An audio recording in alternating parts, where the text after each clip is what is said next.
Femme de valeur. Femme de valeur. Femme au grand cœur. Femme de valeur. Bonjour à tous et à toutes, bienvenue dans l'émission Femmes de valeur. Aujourd'hui, j'ai la chance de pouvoir accueillir dans mon émission Séverine Doguet.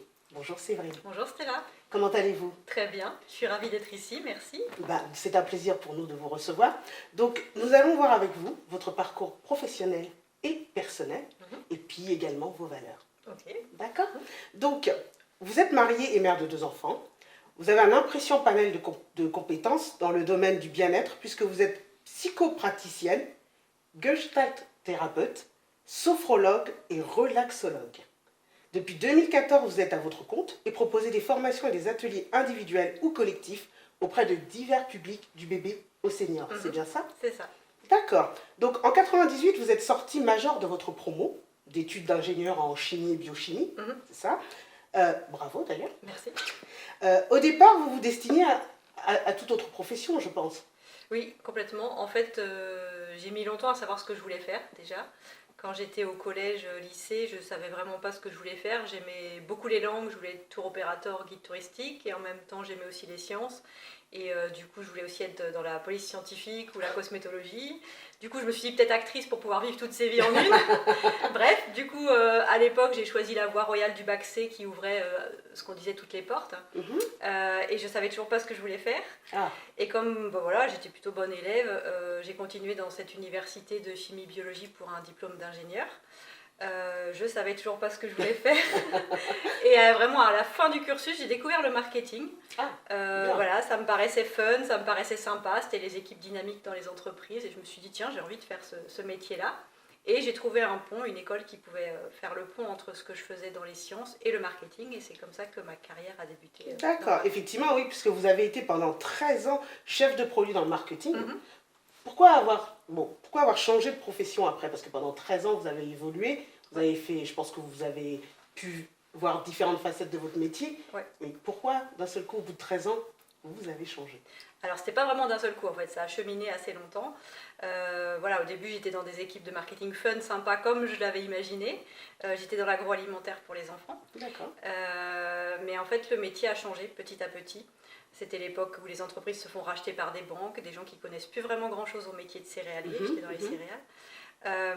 Et du coup, de plus en plus, on avait des budgets qui étaient réduits, il y a eu des plans sociaux, on s'est retrouvés en plusieurs plans de 7 à 2 personnes pour faire la même chose. Donc on s'est réduit à l'essentiel du métier qui était du coup pour les actionnaires juste de, en gros, dépenser le moins d'argent. Donc tous les trucs fun du marketing, je les avais plus à faire. Donc ça me plaisait plus et je me suis dit c'est pas grave, je vais changer d'entreprise et continuer le marketing. Et au fur et à mesure que je passais les entretiens, je me rendais compte qu'il allait falloir encore continuer à convaincre des consommateurs d'acheter des choses dont ils n'ont pas besoin, en leur disant que c'était essentiel pour eux. On a l'habitude de ça, effectivement. Voilà, mais du coup, sauf que moi, ça commençait à bugger avec mes valeurs, c'était de moins en moins en phase. Et je ne m'en suis pas rendu compte tout de suite, c'est mon corps qui m'a fait des signes d'alerte au début. En fait, mon corps a commencé à me lâcher, à me faire des douleurs. Donc pendant 1 an, j'ai contribué au trou de la Sécu avec tous les examens possibles, imaginables, pour voir ce qui se passait, et à chaque fois la conclusion c'était toujours tout va bien, sauf que moi j'allais pas bien, j'avais mal, et du coup ça me mettait vraiment dans une rage folle. C'est normal, oui, c'est compréhensible, mais du coup on va pouvoir évoquer ça un peu plus tard, revenir un peu sur tout ce qui vous est arrivé au niveau personnel à ce niveau-là. Donc depuis 2014 vous êtes psychopraticienne gestalt, je vais y arriver, thérapeute, sophrologue, relaxologue. Pouvez nous expliquer la signification de toutes vos compétences? Oui.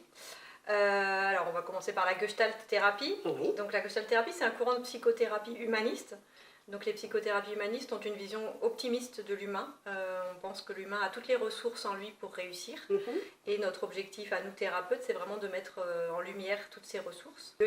Gestalten, ça vient de l'allemand en fait, ça veut dire donner une forme. Et notre idée, c'est vraiment de donner une forme à sa vie, telle qu'on la souhaite. Et en Gestalt, on va partir des problèmes de la personne dans son présent. On va aller explorer comment ça s'est mis en place dans le passé par rapport à des mécanismes qui à l'époque étaient sûrement fonctionnels, mais qui ne le sont plus maintenant. On va actualiser et ensuite faire des ajustements créateurs pour le futur. Donc ça c'est la partie Gestalt qui est une psychothérapie. Et moi dans mon travail j'allie aussi la sophrologie qui est du coup une approche plutôt corporelle, une méthode de connaissance de soi. Sophrologie ça veut dire science de la conscience en harmonie. D'accord. Et l'idée, c'est d'apprendre à se connaître soi, mais dans toutes ses dimensions, c'est-à-dire à la fois corporelle, connaître ses ressentis, comment son corps fonctionne, comment son corps réagit, comment il vit ses émotions, et puis du coup, quelles sont ses limites, ses frontières, et du coup, par contraste, de voir aussi que notre esprit, lui, il est illimité. Et donc les deux approches, donc la sophrologie passe par un état de relaxation. Et c'est là où la relaxologie, en fait, c'est l'expertise de toutes les Intervient, oui, méthodes tout à de fait. relaxation, dont la sophrologie. Mais la sophrologie s'est inspirée d'autres méthodes très intéressantes aussi. On peut citer, pour ceux qui connaîtraient, Jacobson, Schultz, Vitos, voilà, qui ont été parmi les inspirations. Mais il y a aussi tout ce qui est massage, tout ce qui est relaxation créative, avec les mandalas, avec les collages, plein d'autres Ah, choses. c'est marrant parce que je pensais pas qu'il y avait autant de possibilités. De méthodes de quand relaxation. Tout à fait, quand on entend se relaxer, juste se reposer, se détendre, On a plein de s'allonger, voilà, essayer Non. d'éliminer tout ce qui ne va pas. Mais en fait, il y a plusieurs méthodes et il y a plusieurs appellations, comme vous Oui, dites. et d'ailleurs dans la sophrologie, il y a une partie de relaxation dynamique où on est debout, on fait des mouvements pour Mhm. chasser les tensions, et puis la partie plutôt relaxation allongée qu'on connaît plus facilement. Oui. D'accord. Mm. Ah, bah, Et du coup, les approches, psychothérapie et sophrologie sont très complémentaires, Mhm. et du coup l'alliance des deux est vraiment très puissante. Quelles sont les études que vous avez justement entrepris pour pouvoir travailler dans ce domaine? Alors j'ai entrepris l'école de Gestalt thérapie en parallèle de l'école de sophrologie. En fait, mon but était vraiment d'être psychopraticienne, donc ça c'était une des études en 5 ans. Et moi j'ai fait une rupture conventionnelle, donc j'avais droit au chômage pendant 2 ans, et j'avais besoin du coup de démarrer une activité au bout de 2 ans. Donc mon choix a été vraiment dirigé aussi par rapport au timing. Donc j'ai démarré les 2 écoles en parallèle, Mhm.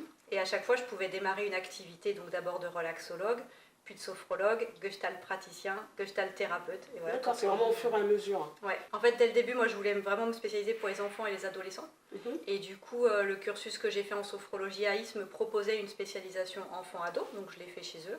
Et par contre, en Gestalt, le cursus que j'ai fait à l'IFAS n'avait pas la spécialisation enfant-ado. D'accord, donc je suis c'est allée des à l'EPJ pour complémentarités. ça. hein. Ouais, exactement. Comment avez-vous géré cette période de formation? Parce que vous étiez en formation, mais vous êtes mère Mhm. de 2 enfants, c'est bien ça. Ouais, 2 filles. Comment on gère le quotidien? Il y a le foyer aussi à gérer. Mhm. Donc, comment vous avez pu entreprendre tout ça?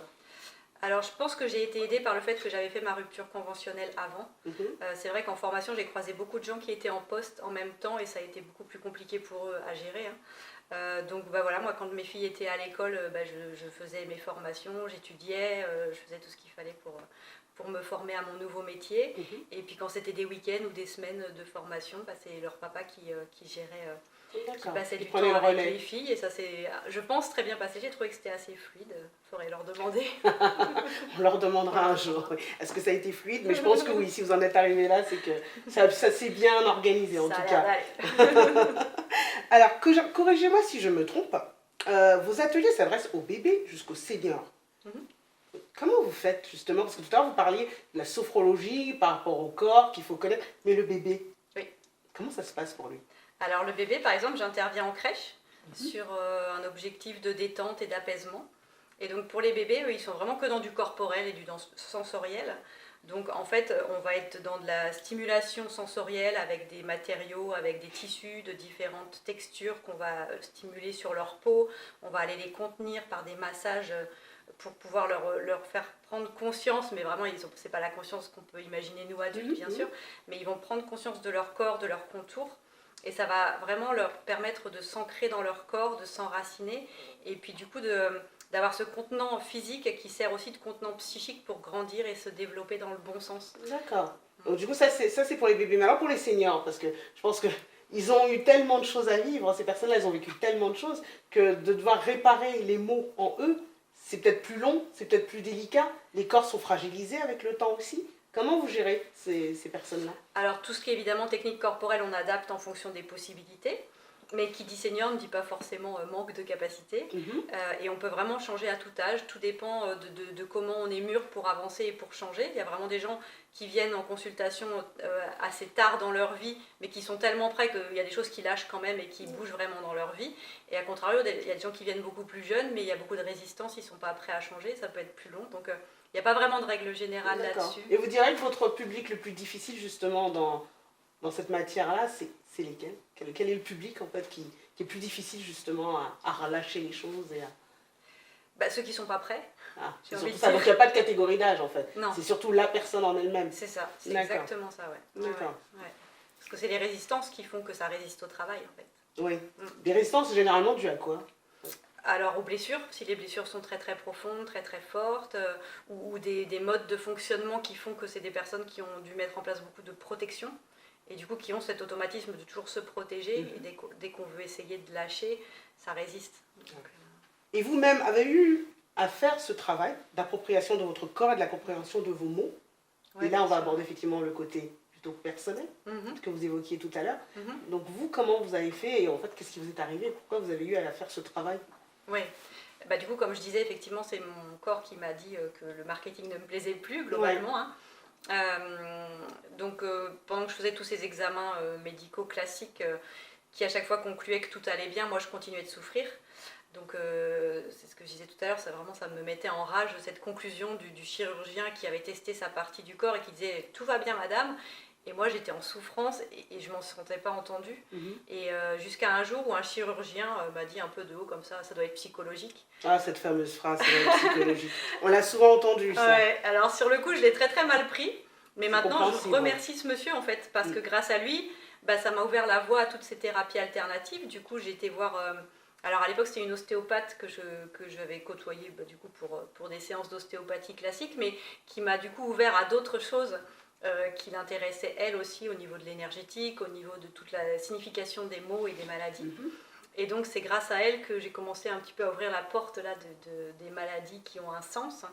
Et petit à petit, voilà, elle m'a conseillé d'aller faire une thérapie.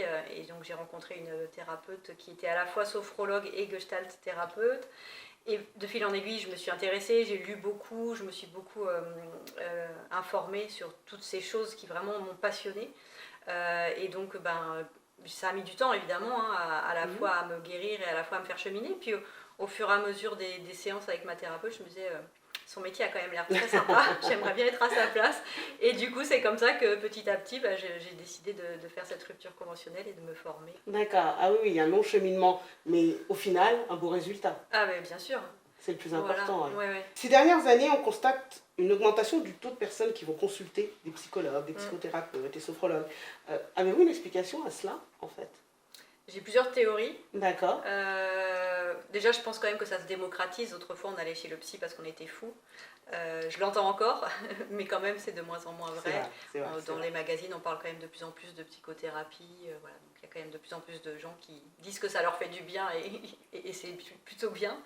Après, il y a quand même, effectivement, malgré plein de besoins qui sont quand même comblés dans notre société, des gens qui vont pas bien. Donc ça m'interpelle.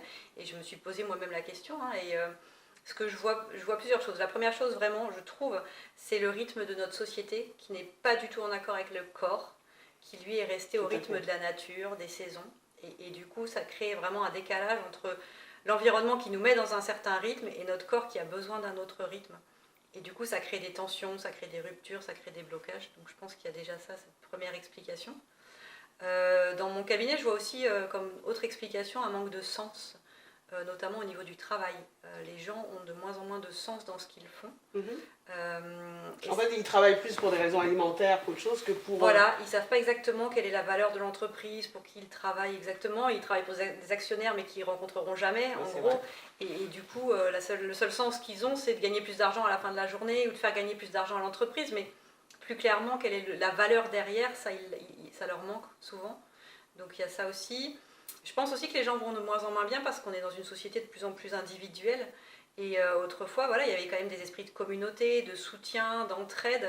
Je pense qu'il y a des numérique n'aide pas. Avec l'entrée du numérique, avec tout ce qui s'est passé ces le derniers numérique temps. n'aide pas justement à consolider et à remettre en place ces moments de famille, C'est ça. de communication. Voilà, communication, transmission. Donc il manque tout ça. Et puis je vois aussi beaucoup de parents assez comment on dit, désarmés dans mon cabinet, d'enfants qui vont pas bien. Parce que je pense aussi que les parents ont perdu les repères. C'est en lien avec ça aussi. Du coup, il n'y a pas de transmission grands-parents-parents dans l'éducation. Il y a aussi le fait que les enfants grandissent dans une société tellement différente de ce que les générations d'avant ont connu, que du coup, les parents n'ont plus de repères, ils sont perdus. Ils lisent des livres qui leur disent c'est bien d'être parent dans ce sens-là, mais c'est bien d'être parent dans l'autre sens. Et son contraire, effectivement, Tout à fait. plus toutes les interprétations de Dolto qui n'étaient pas vraiment les Dolto. bonnes de ce qu'elle Tout voulait à fait. dire. Donc ça a créé plein de choses compliquées et les enfants du coup ils ont du mal à être sécurisés par un cadre parce que l'autorité du coup est mal vue, sauf que les enfants en ont besoin de ce cadre.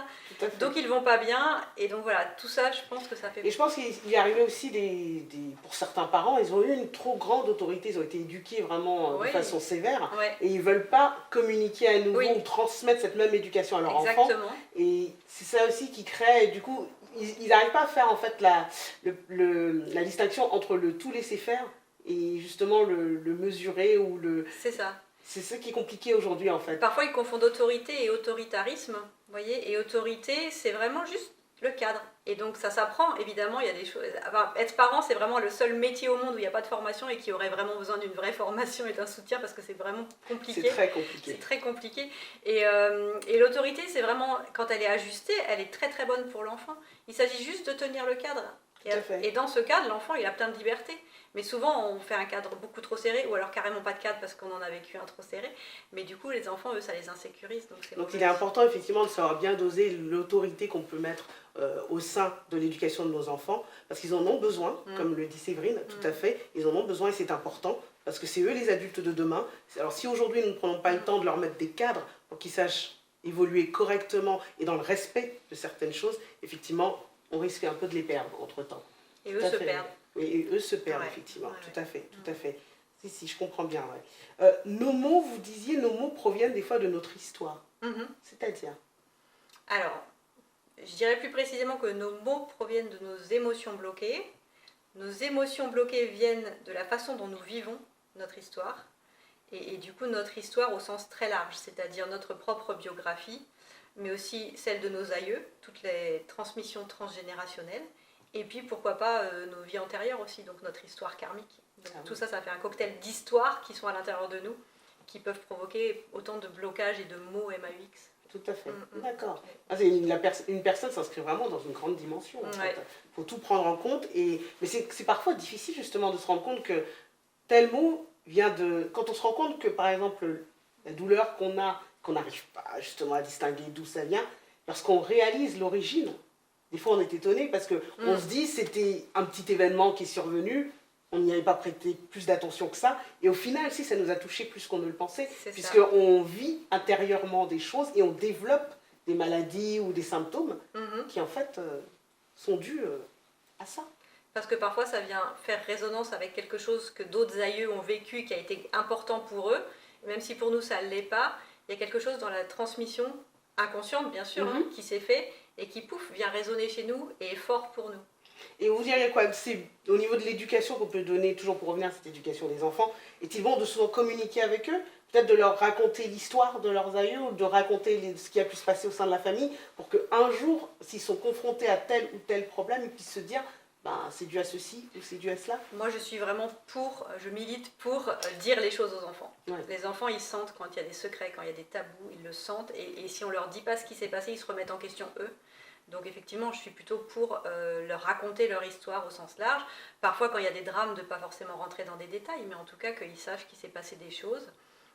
Et pour que le jour où ça ne va pas, effectivement, ils tiltent là-dessus. Ou parfois, du coup, il n'y a pas de jour où ça n'ira pas à ce sujet, puisque du coup, ce sera conscient et ce ne sera plus un sujet inconscient qui a besoin d'être nettoyé. Parce que nos mots, ils sortent pour qu'on en fasse quelque chose, en fait. Donc c'est ça le principe, en tout cas, du sens des maladies, c'est qu'elles viennent pour nous faire regarder, tiens, qu'est-ce que ça veut me dire, et pour qu'on vienne le réparer et le nettoyer, et du coup pour les générations d'après. Tout à fait. C'est ça Parce qui est un qu'effectivement, beau une cadeau. personne guérie, après, dans le processus de sa vie, apportera des choses plus positives que ce qu'elle a pu avoir avant. C'est Exactement. tout à fait ça. D'accord. Je vois que j'ai pu apercevoir dans vos réseaux que vous préparez quelque chose bientôt. Oui. Et voilà, qui s'appelle Rencontre de soi ou Une rencontre avec soi. Une rencontre avec soi, tout à fait. Ouais. Alors, dites-nous, qu'est-ce que c'est? Ça y est, on a fait le lancement. Effectivement, c'est un stage donc, qui aura lieu l'été prochain en juillet, dans la Drôme, dans un endroit magique. Et pendant une semaine, vraiment en immersion totale, on va être tous ensemble pour prendre soin de soi et pour apprendre chacun, réapprendre ou apprendre à se connaître mieux, avec toutes les dimensions que j'ai évoquées là d'ailleurs en sophrologie, en Gestalt, Mhm. où on va réapprendre du coup à sentir ce qui se passe dans notre corps, à comprendre comment on fonctionne, à comprendre comment on interagit les uns avec les autres, à comprendre comment on prend des décisions, à comprendre quelles sont nos croyances qui bloquent notre avancement, D'accord. et puis du coup à poser les bases pour la suite, pour qu'on fasse des ajustements créateurs et qu'on crée sa Vous meilleure. avez ouvert les inscriptions à combien de personnes à peu près? On estime qu'on va faire un groupe d'une quinzaine de personnes. C'est une expérience qui va se renouveler, j'espère. Oui, on espère, bien sûr. Donc, les 15 qui n'ont pas pu. Les 15. Exactement, il y aura une liste d'attente. Très bien. Exactement. Ouais, ouais. Et on va vous mettre Ouais. le lien pour que vous puissiez vous inscrire si vous êtes intéressé, justement pour, en mois de juillet, passer une semaine dans un lieu magique. Il faut pouvoir, justement, un lieu magique qui va vous nettoyer, qui va vous rendre tout neuf. C'est ça. D'accord. Mm. Et qui, surtout, je pense que vous allez passer avec Séverine un très bon moment. Donc, on vous mettra les liens. On va pas louper ça, en tout cas. Et Avec puis- moi et Julia, qui est du coup ma co-animatrice, D'accord. collègue et amie. Et Julia, elle pratique les mêmes choses que Elle est vous? gestalt thérapeute comme moi. D'accord. Mm. Quelles sont vos passions et vos intérêts exactement, Séverine? Alors, moi j'ai de la chance d'avoir fait de ma passion mon métier.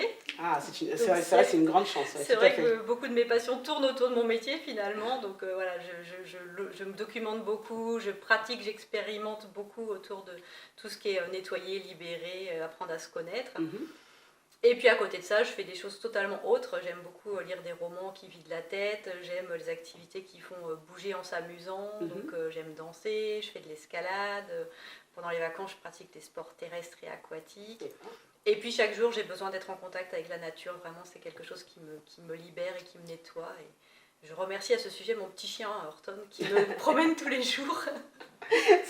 Ça permet de prendre l'air, effectivement. Mais je pense que Exactement. vous faites de la randonnée aussi, non? C'est ça, ouais, voilà. Et puis de la balade dans les champs qui sont à côté de chez moi, tous D'accord. les jours.